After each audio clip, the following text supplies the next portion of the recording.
Olá, meu nome é Antônio Roberto Vinha, eu sou cientista político. Hoje já é o dia 30 de abril de 2016 e o pessoal está pedindo vídeos um pouquinho mais longos. Eu vou tentar fazer um vídeo um pouquinho mais esclarecedor, então. Vamos tentar... Eu não estou com uma pauta específica, mas vamos tentar explicar mais ou menos o atual cenário. Nós temos atualmente, Dilma Rousseff está deixando vazar uma informaçãozinha de que Michel Temer não terá todos os ministérios que são dela, e ela não abre mão dela, que seja dela. Ela pode sair, ser afastada, mas os ministros ficam. Isso, segundo corre o boato nas redes sociais, Dilma Rousseff está querendo só ela ser cassada, não seus poderes. Não é assim que a banda toca. Não é mesmo. O que acontece? Uma vez que ela seja cassada, não vão ficar os ministros dela para ela poder comandar de longe. Não existe governo paralelo nessa situação. Essa situação é a seguinte: ela é cassada e os poderes dela são cassados. É isso que tem que ficar claro. E os poderes dela, entre os quais está o de delegar poderes.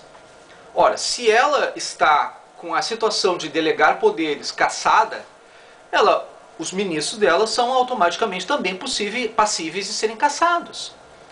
É isso que tem que ser entendido. Vão botar contra o STF. Bom, eles vão fazer em questão de menos de 24 horas, vão dizer isso que eu estou dizendo. E aí ela vai criar os conflitos de guerra civil. Na verdade, ela já está criando uma série de conflitos, uma série de irritações para o povo brasileiro. Eles não vão fazer nada facilitado, eles não vão facilitar nada a vida da gente. Eu falei para você porque eu conheço, eu convivi com ela dentro do PDT, enquanto ela foi do PDT, eu convivia. Eu sei que ela é uma mulher difícil de se tratar, ela é complicada, ela sempre foi assim, desse jeito. Não é uma coisa agora, porque vocês estão conhecendo agora a verdadeira face de Dilma Rousseff, mas eu sempre soube que ela não era uma pessoa que pudesse ser facilmente tratada nesse aspecto. E por isso eu dizia para vocês, olha, isso vai acontecer, porque eu sei, é o modus operandi dela. Então assim, o que ela vai fazer? Ela vai aguentar o que pode e o que não pode para incomodar. E nesse momento, então, o povo brasileiro tem discernimento de quem é realmente Dilma Rousseff e o PT.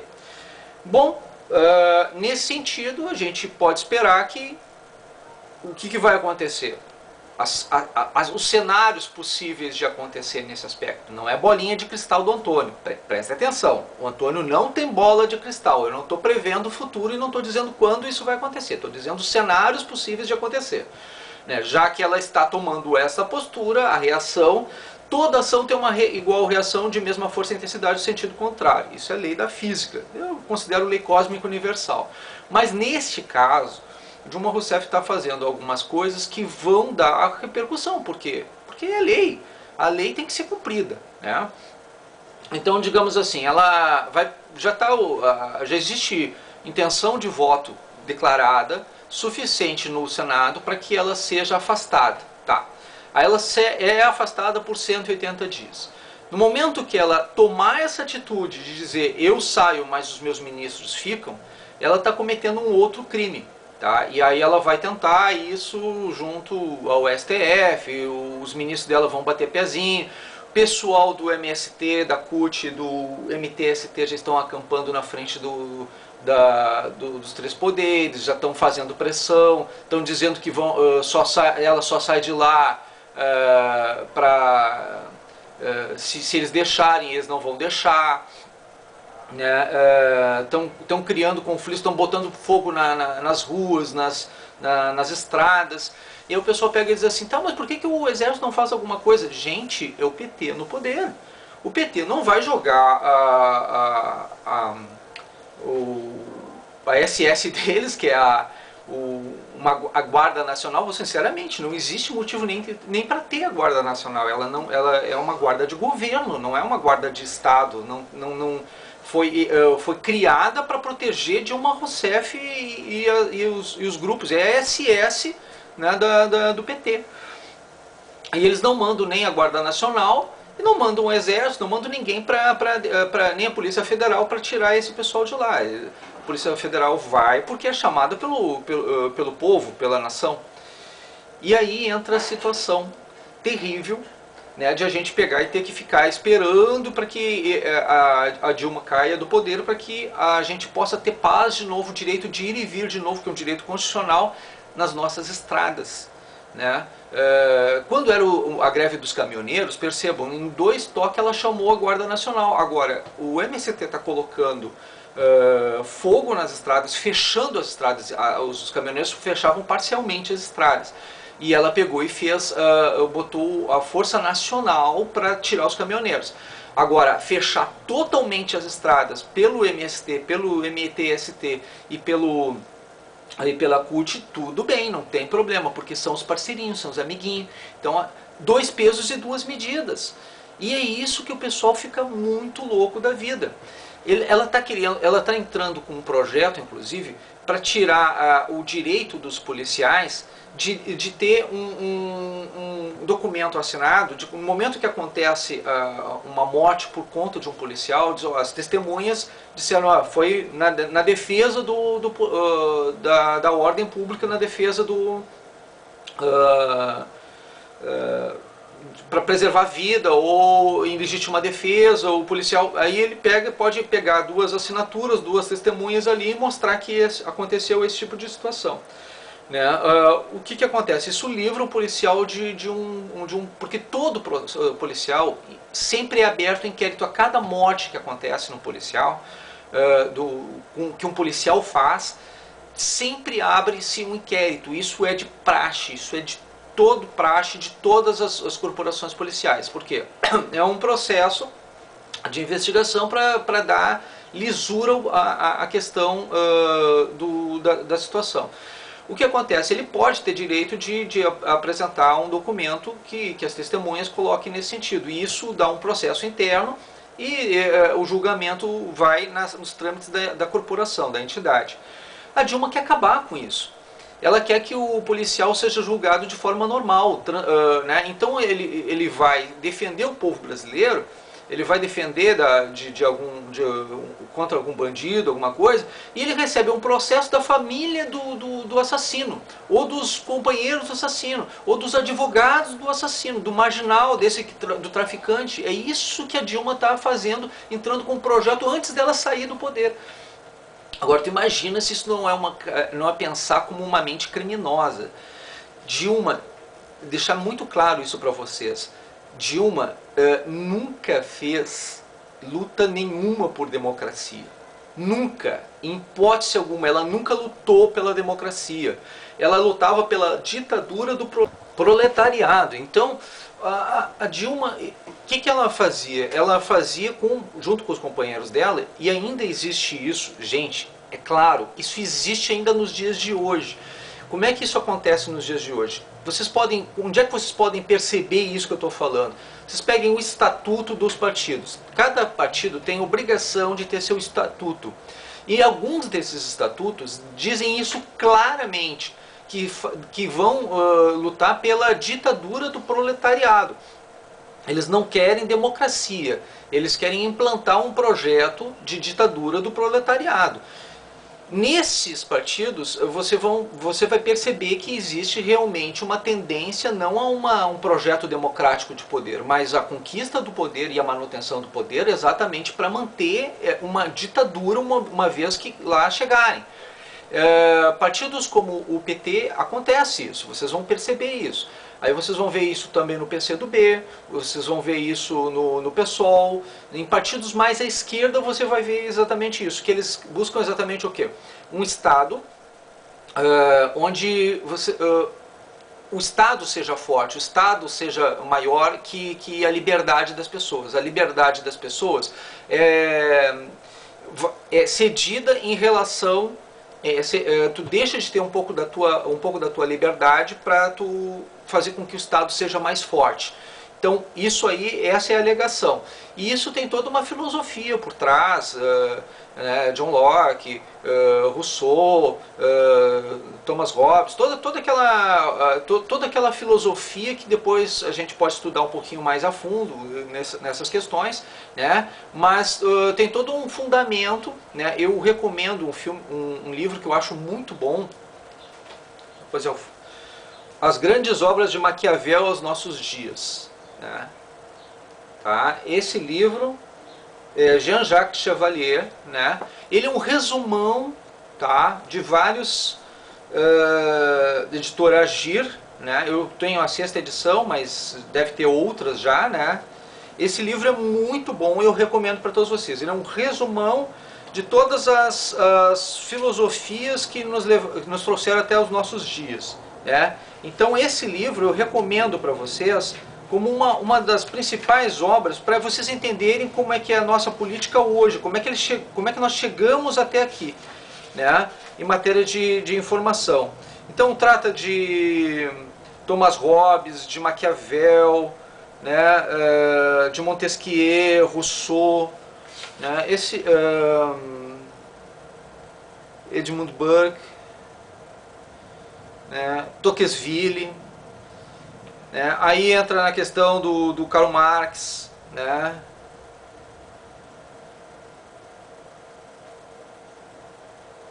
Até Adolf Hitler trabalha aqui, tá? Leviatã,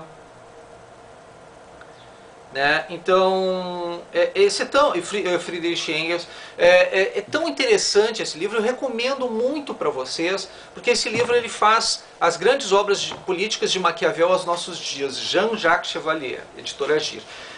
Ele fala exatamente tudo isso que eu estou falando para vocês há algum tempo, ele explica para vocês, é um livro, como vocês veem, serve de travesseiro, é um livro bem grosso, né?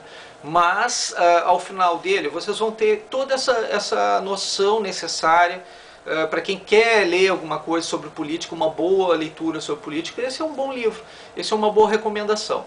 Então aí o que acontece? Vocês vão perceber nesse livro como tudo foi criado, como tudo aconteceu. É uma boa leitura, um bom primeiro livro para vocês lerem nesse sentido. É uma leitura não tão fácil, mas explica, dá orientação, vocês vão entender por que as pessoas são, por que nós somos da forma como somos. Né? Antes desse livro, vocês poderiam ler um pouco de filosofia, um pouco da origem das coisas do ponto de vista da nossa prática. Então poderiam ler os diálogos platônicos, né? Toda a leitura grega, né? Aristóteles, Platão e Sócrates, tudo isso está valendo. Os pré-socráticos, os pós-socráticos, né? Os sofistas, aí vocês vão perceber quem é que é sofista hoje em dia, né? E como vocês vão perceber, os sofistas são exatamente os petistas, aquelas pessoas que criavam coisas falsas morais, falsas filosofias, exatamente para mostrar para as pessoas aquilo que elas queriam ouvir. Isso não é uma coisa nova, gente, isso é uma coisa que vem de muito tempo. E essa ditadura do proletariado, que eu venho falando para vocês, ela está implantada ainda nos dias de hoje, ela vem como um projeto de conquista e manutenção do poder. Pois bem, o PDT ele não tinha essa intenção. Quando vocês pegarem o estatuto do PDT, vocês vão ver, ele não tinha esse projeto que era um projeto mais democrático, não tinha essa história que eu estou falando para vocês, da ditadura do proletariado.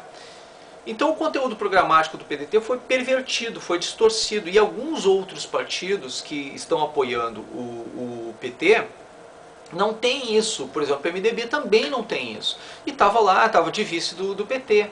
Né? Então eles não têm essa história da ditadura do proletariado. Eles foram distorcidos, os seus projetos, os seus programas de governo, os seus conteúdos programáticos internos dos seus estatutos foram corrompidos. O PP, que também fez parte do governo do PT, nenhum deles tem essa ditadura do proletariado. Os projetos dos estatutos deles diziam exatamente isso que eu estou te falando, a questão da democracia.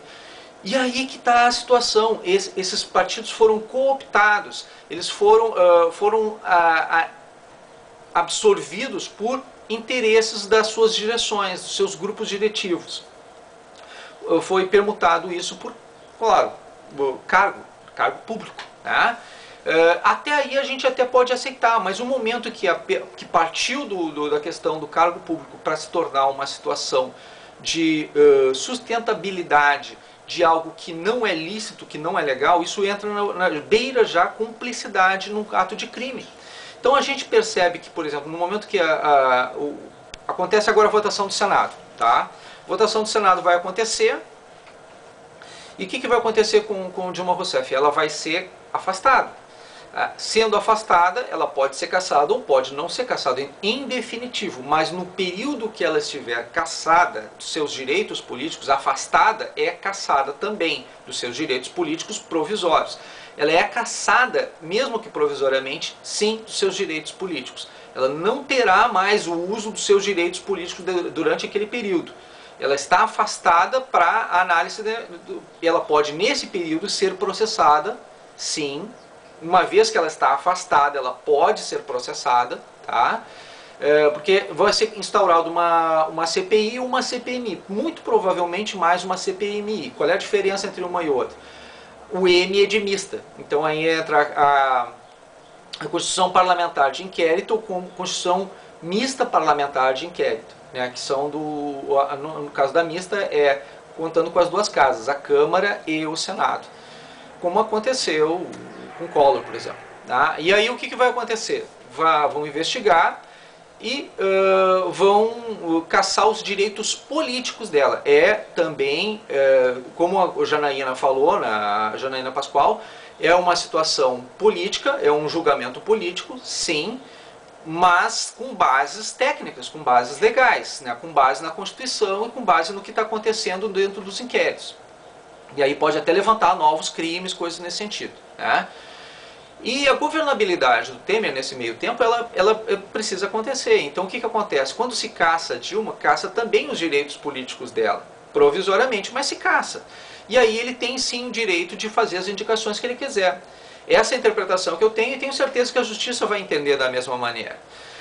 Toda e qualquer coisa que for utilizada para atrapalhar as investigações ou que para impedir a governabilidade nacional vai ser considerado também como crime, vai ser agravante para Dilma Rousseff.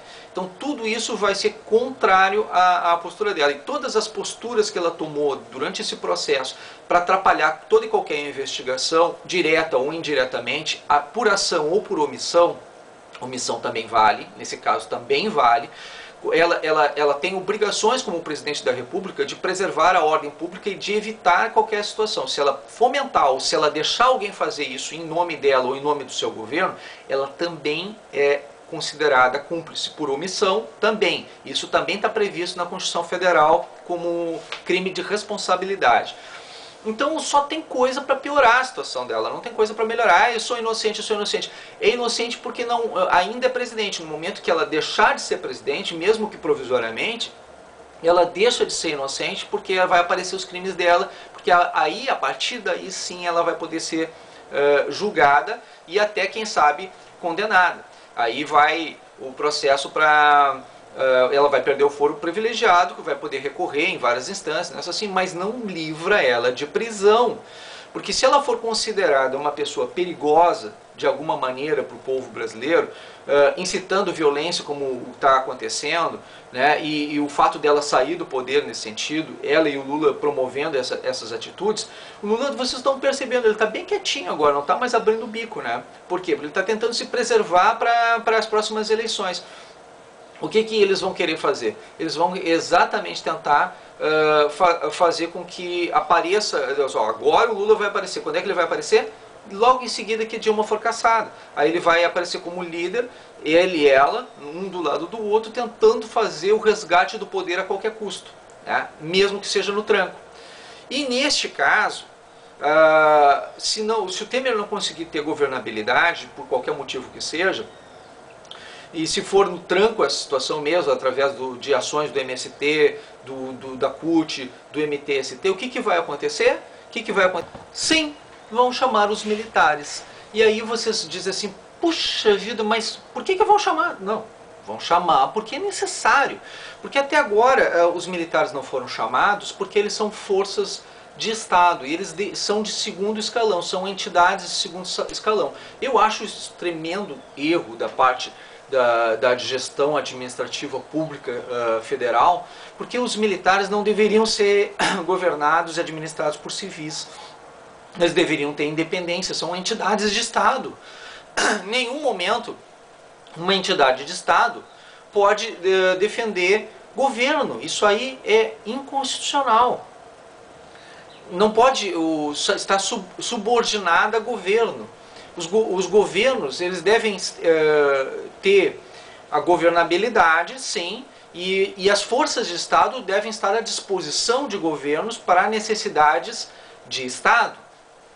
Mas daí a utilizar isso como se fosse do seu partido, da sua ideologia, ainda mais usar isso contra a nação e contra o próprio Estado, e agora a gente perceber que existem até falta de repasses de verba por parte do governo federal para a aeronáutica, ao ponto de estar sendo desligado radar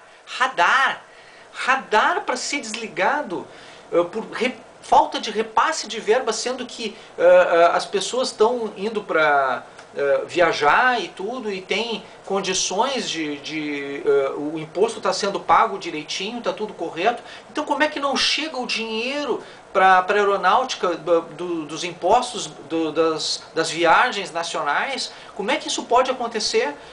Quem é que está desviando o dinheiro, os recursos da aeronáutica nacional, que não chega para pagar, para não suprir os nossos radares? E qual é a vantagem de desligar radares no nosso país, a não ser de uma invasão estrangeira? Quer dizer, existe um risco tremendo numa situação dessas, ainda mais quando a gente está sofrendo ameaças de dois países da América Latina, no mínimo, né, a Bolívia e a Venezuela, ameaçando que vão invadir o Brasil se acontecer qualquer situação. E exatamente nas áreas centrais, nas áreas do Mato Grosso, daquela região ali, aqueles radares são os radares desligados. Por que isso? Qual é a vantagem disso? Né? Então, existe toda uma situação dramática que a gente está percebendo, que as Forças Armadas, que o Exército, a Aeronáutica, a Marinha, eles correm risco por conta do governo da Dilma Rousseff e do PT.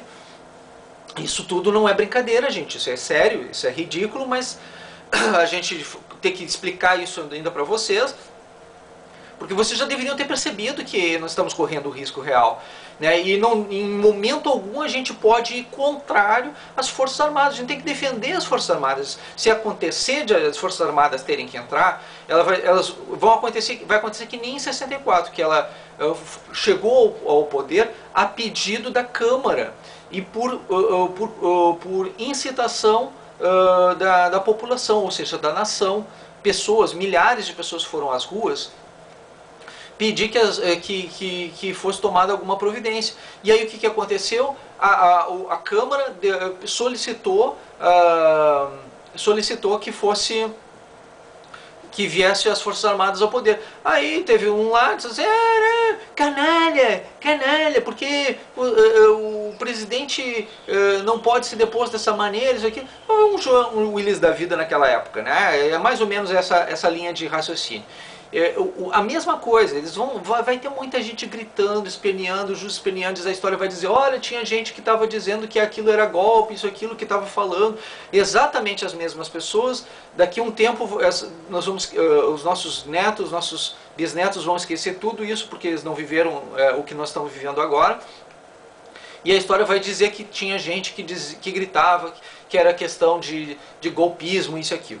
Mas, se Deus quiser, ou se a sorte nos prover, até lá terá sobrevivido esse vídeo e a gente vai poder mostrar para eles, dizendo, olha aqui, ó, gente, a coisa não foi bem assim. Na verdade, a situação era bem caótica realmente. O advento da internet, digitalização, quem sabe esse vídeo possa mostrar para eles que a realidade não era exatamente aquela que as pessoas estão tentando mascarar. Como mascararam naquele período que não tinha os recursos tecnológicos que nós temos hoje.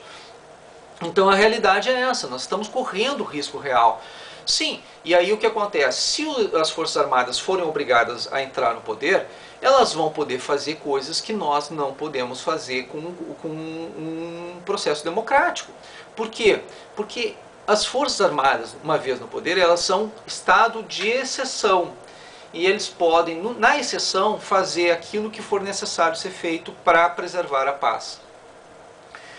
E é nesse momento que o Brasil pode dar uma guinada para frente. Muita coisa pode ser feita em apenas 2 meses, que é o período que eles podem ficar, um mês renovado por mais 30 dias. Eu sou contrário a uma nova eleição nesse momento, né? Mas dentro de uma logística militar. Por que eu sou contrário a uma nova eleição neste momento? Porque existe todo um projeto do PT para voltar ao poder daqui 2 anos. E nesse projeto está inclusive o de malhar a figura do Bolsonaro para que ele se projete, crie uma ultradireita de uma forma extremamente radical, faça o que quiser, porque ele é muito fácil de bater no Bolsonaro, ele responde, é esse o problema do Bolsonaro. O Bolsonaro ele só se torna problema para ele mesmo. O problema é que isso fragiliza ele mais do que fortalece. Ele tinha que ter mais serenidade nas respostas dele, porque ele é muito passional, ele sente a coisa, ele realmente sente, ele é uma pessoa que tem coração. E a gente percebe isso, a gente percebe que ele tem coração, a gente percebe que ele se importa de verdade, por isso que ele fala as coisas que ele fala, que ele se emociona, a gente sente tudo isso. O problema é que essa reação dele, da família dele, dos filhos dele mesmo, isso é um problema para a governabilidade. Ele tem que estar um pouquinho mais preparado para chegar lá e poder fazer a situação dele. Não vejo nele um verdadeiro tirano nem nada.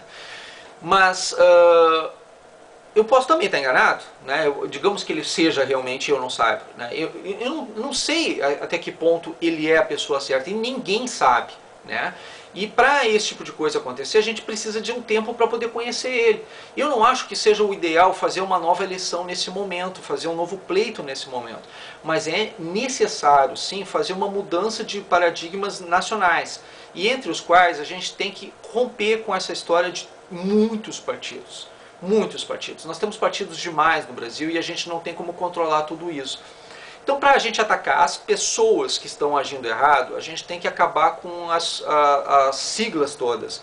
E aí começar a pegar pessoas, pensar pessoas que agiram errado dentro desse processo todo, né, que agiram dessa conduta. Vamos definir as regras desses 2 partidos que devem existir, colocar um sistema bipartidário como era a Arena e a MDB, não precisa ter o mesmo nome, mas pode ter o mesmo nome, não tem problema, né? E fazer uma modificação no processo nacional de eleição. Aí a gente pode ter um país forte, e com isso a gente tem uma economia forte, né? E a gente investiga as pessoas, que são a origem desse processo, né? O que passou, passou, e a gente tem condições de fazer as investigações a partir daquelas pessoas, daquelas personalidades. Então o cenário muda, a política muda, os políticos podem até permanecer, mas vão ser alterados à medida do processo for limpo. A gente vai ter uma facilidade para limpar, a limpeza vai ser mais fácil. E nesse caso, tudo isso acontecendo, não sei se o Temer vai voltar ao poder ou não, não sei se ele vai ser cassado ou não, não sei se o Cunha vai voltar ao poder ou não sei nada disso, não tenho noção de nada dessa situação. Eu sei que as pessoas poderão ser investigadas e aí, se tiver responsabilidade, serão criminalizadas ou não, serão afastadas ou não. Mas essa governabilidade vai se tornar muito mais fácil, muito mais prática. Então, em hipótese alguma, gente, em hipótese alguma, por favor, não sejam contrários aos militares, porque os militares são a nossa última salvação. Os militares são aqueles que poderão dar liberdade para nós, para que a gente possa chegar onde a gente precisa chegar, que é a democracia nacional. No momento que a Dilma começar a mostrar as garrinhas dela, a partir do momento que ela saia do poder, só quem poderá nos salvar não é o Chapolin Colorado. Não, são os militares. Tá? Então, por favor, prestem atenção nisso que eu estou falando para vocês, porque é para o bem de vocês, não é para o mal de vocês. E não é nenhuma ditadura, não é nenhum processo. Ditadura é o que a Dilma disse que fará. Na verdade, não houve ditadura no período militar, houve um regime de exceção, convocado pelo Congresso Nacional.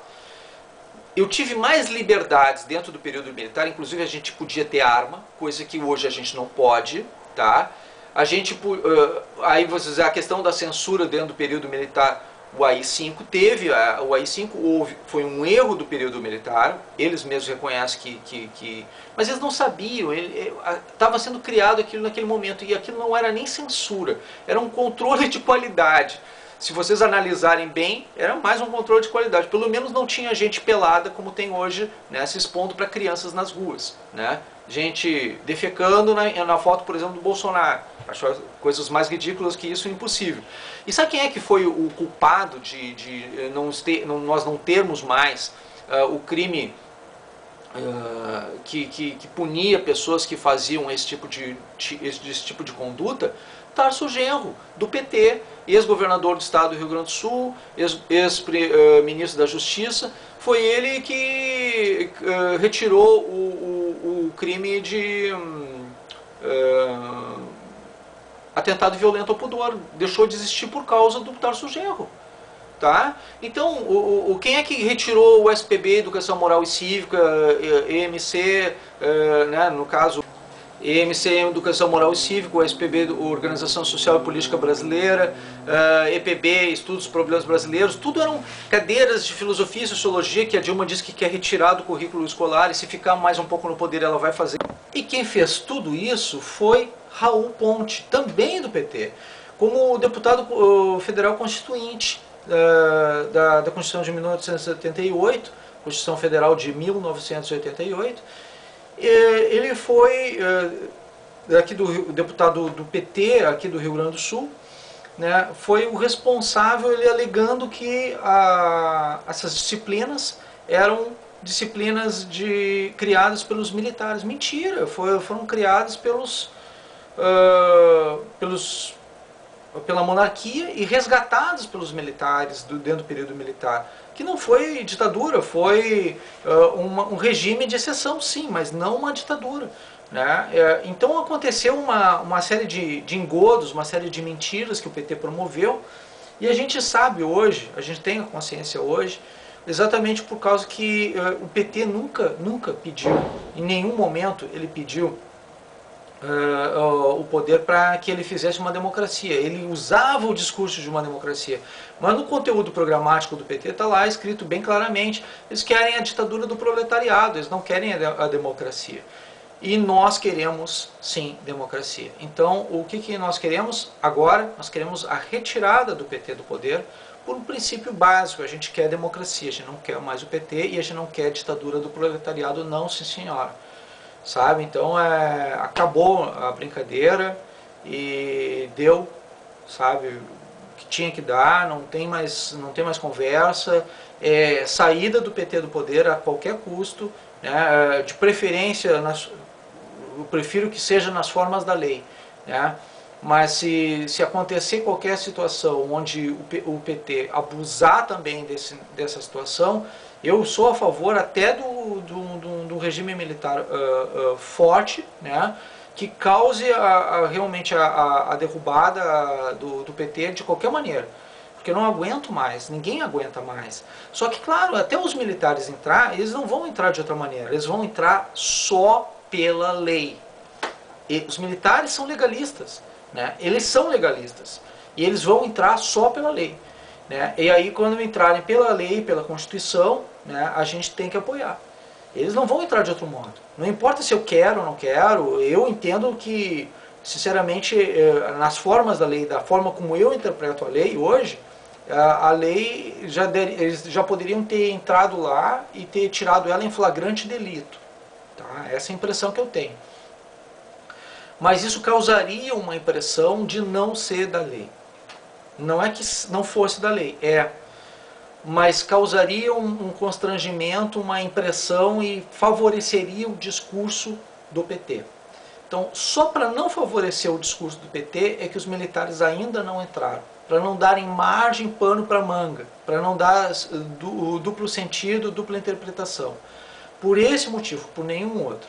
Então o PT vai sair do poder, sim, nas formas democráticas, sim. E uma vez que saia do poder, Dilma perde os seus direitos políticos, mesmo que provisoriamente, e com ela todo o seu staff. Percebam, são cargos de confiança da presidência. Quando ela cair, cai os cargos de confiança dela, que são, mesmo que seja provisório, mesmo que ela volte depois e tenha que resgatar todos eles. Durante esse período, perda de confiança total da nova presidência em relação à atual presidência, da anterior presidência. Então, faça-se um staff novo. Nem que seja por 3 meses, mas se faça esse staff novo. Tá? Uma vez votada essa questão, discutida essa questão, ela pode voltar e resgatar tudo aquilo, ou não, nunca mais. Durante esse período ela fica sem direitos políticos e aqueles que são de confiança dela não são necessariamente da confiança do outro que esteja no poder. Tá? Então essa é a interpretação que eu tenho. Os cargos são cargos de confiança da atual presidente. Então quando ela cair ou ser afastada, esses cargos não precisam estar lá. Tá? Eu sei que ela vai fazer jus esperneantes dizendo que não é bem assim, que não é desse jeito. É só direito de espernear mesmo, não tem mais nada com isso. Tá? Aí eu tenho certeza que o Supremo Tribunal Federal e que todas as entidades legislativas e judiciárias vão tratar desse assunto da mesma maneira que eu estou tratando aqui. Tá? Então não precisam se preocupar a respeito disso. Muito obrigado pela atenção dispensada.